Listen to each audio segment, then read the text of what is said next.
So, my honest opinion about studying medicine in China. I wanted to make bullet points, but I want to make it as natural and free form as I can, so that there's nothing that feels like I made it up, just natural, just speaking about my experience and how it was, and how I wish there were some things that should have been done, and how I wish some things should have not been done that way.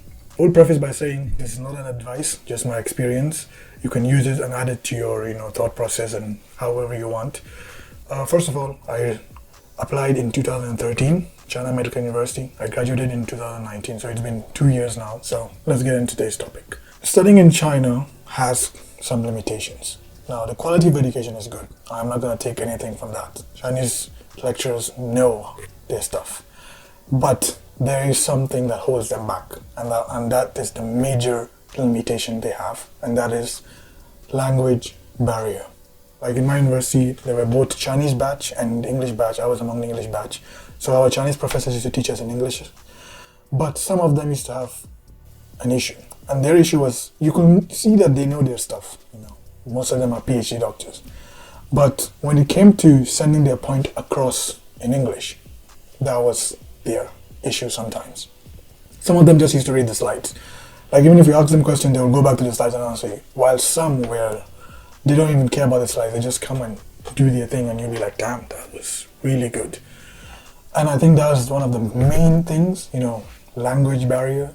So if you can find a university where their English, proficiency or the way the teachers teach in English is really good, and they know how to send their points and explain in English, then you're good to go.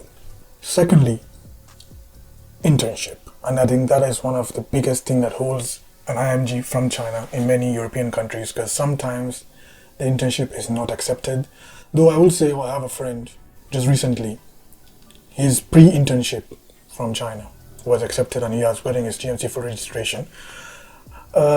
Now you have to understand that internship in China is what we call pre-graduate internship. Most countries do internship after you graduate, after you become a doctor, and you do your internship, house job or housemanship or whatever your country calls it. But in China it's kind of termed as, in other words, like other countries, like GMC terms it as pre-graduate internship.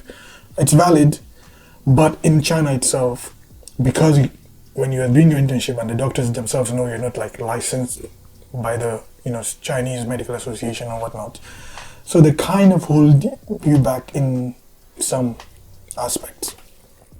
Now, I will preface this by saying not all departments are like that. Some departments will allow you to do like everything an intern is supposed to do, while some will just allow you to observe. Like that's it. Sometimes if you kiss ass a little bit, technically you have to kiss ass in med school anyways. But if you do kiss ass, and you will be able to do everything. Now, I'll give you a summary of what happened during my internship. So I had 3 months of surgery, 3 months of internal medicine, and then 6 months of these two. And then the other 6 months, we had ophthalmology, radiology, and the other departments. And then we have 6 weeks extra. So 12 months of full internship, and then 6 weeks extra of doing any electives you liked of the first 12 months. So orthopedic surgery again in 6 weeks, in the additional 6 weeks. And among this, the ones that were hands-on with surgery so far, they allowed us to help even during surgery. Not detailed help, but you could feel like you're doing an intern's job. We were doing morning rounds. We were in the meetings, explaining to the doctor. We were doing history taking, sutures and all that, cleaning wound.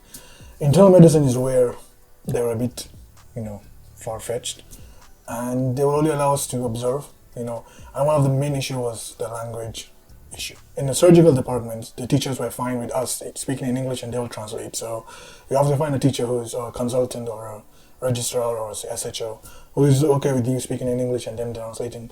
And I don't blame them. It's a lot, because you can't be having a patient and the doctor is speaking something else, he's doing something else, so it wastes time.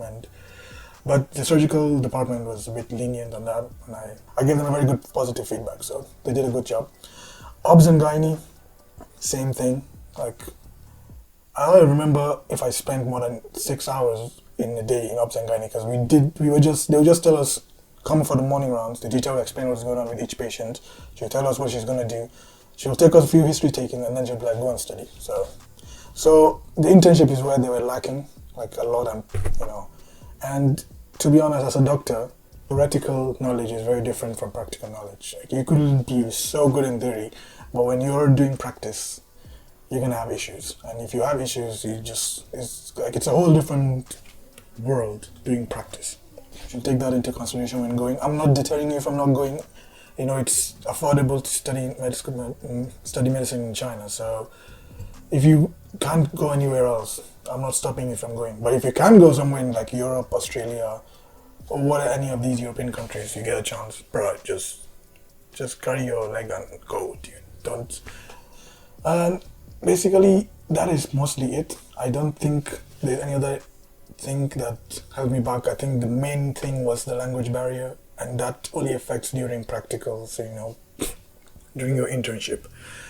Chinese doctors in general are very nice. Like if you call them even in the afternoon or even in the evening, I've texted doctors in the evening when I was doing my internship or even during lectures, and they'll reply. They'll tell you what is your issue or what do you want to know, or they will make a random call with you, just explain everything. It's not they don't have that ego like at all.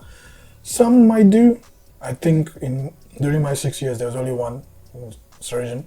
She didn't really have an ego. She was just that she used to get annoyed really fast, and she used to scare the hell out of everyone.